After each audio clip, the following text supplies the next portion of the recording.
High brother, কি অবস্থা তোমাদের? আশা করি তোমরা অনেক অনেক ভালো আছো। আলহামদুলিল্লাহ, আমিও তোমাদের দোয়া ভালো আছি। সো আজকে সকাল সকাল নানার বাড়ি থেকে ঘুম থেকে উঠলাম আর কি। ওইটা দেখি যে এই গ্রামের এই যে হাঁস মুরগি পশু পাখিগুলো মানে আদার খাইতেছে আর এগুলা ডাক দিতেছিল। সো আমার কাছে মানে বেশ ভালো লাগতেছিল এই দৃশ্যগুলা। আর গ্রামে থাকার মজাই আলাদা। দেখেন, গ্রামের মানুষ হাঁস মুরগি পালে, পশু পাখি। সো এগুলা মানে দেখতে ভালো লাগে। আর এগুলার ঘুম থেকে উঠলে এগুলা কিসমিস শব্দ।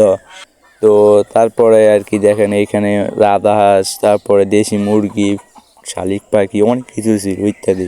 আর এইখানে দেখেন মাটির তৈরি একটা ঘর কিন্তু কাছে। সো এই ঘরটা দেখতে মানে বেশ ভালো। আর এই ঘরগুলো আগে ছিল কুমিল্লাতে, বাট এখন আর নাই। এখন সবাই টিনের ঘর হ্যান ত্যান।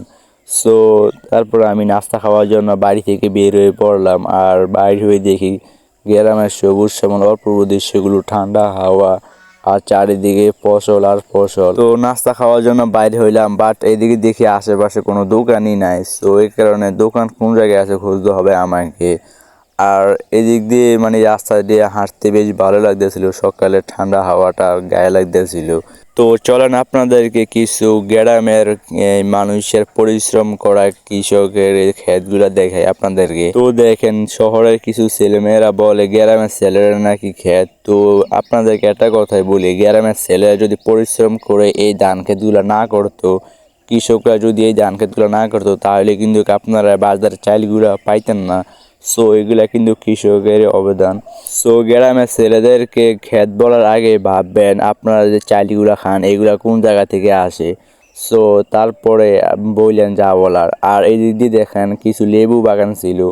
আর লেবুর দাম যে পরিমাণ বাড়ছিল রমজান মাসে, বাট এখন দেখি লেবুর দাম একবারে পানির চেয়ে কম। কি এক দেশে থাকি রে ভাই, রমজান মাস আসলে লেবুর দাম বাইরে যায়, সোলাপুরের দাম বাইরে যায়, বাট সৌদি আরবের দিকে সব কিছুর দাম কমে, কিন্তু আমাদের বাংলাদেশের ভিতরে সব কিছুর দাম বাড়ে। তো কিছু বলার নাই আমার। তো নাস্তা খাওয়ার জন্য বাড়ি থেকে বের হয়েছিলাম, আর এদিক দিয়ে আশেপাশে কোনো দোকান পাইতেছিলাম না। সো তারপরে একটা দোকান পাইলাম, আর এই দোকানে শুধু গুল গুল কি জানি এগুলো পাওয়া যায়, আর অন্য কোনো কিছু পাওয়া যায় না, আর শুধু চা আছে। সো চা আর এই যে গোল কি জানি এগুলা পিঠা মনে হয়, আর এটা ছাড়া কিছু নাই।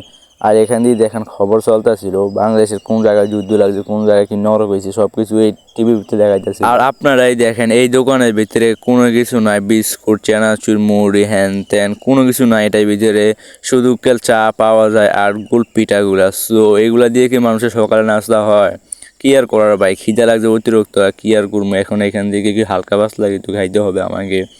আর এখান দিয়ে দেখেন মুরব্বী চাচা কি সুন্দর দুধ দিয়ে চা বানাইতেছিল। আর কি গ্রামে থাকার মজাই আলাদা। গ্রামে থাকলে সবুজ সেবন অপূর্ব দৃশ্যগুলো উপভোগ করা যায়। আর গ্রামের এই যে হাতে বানানো দুধ চা খাওয়া যায়।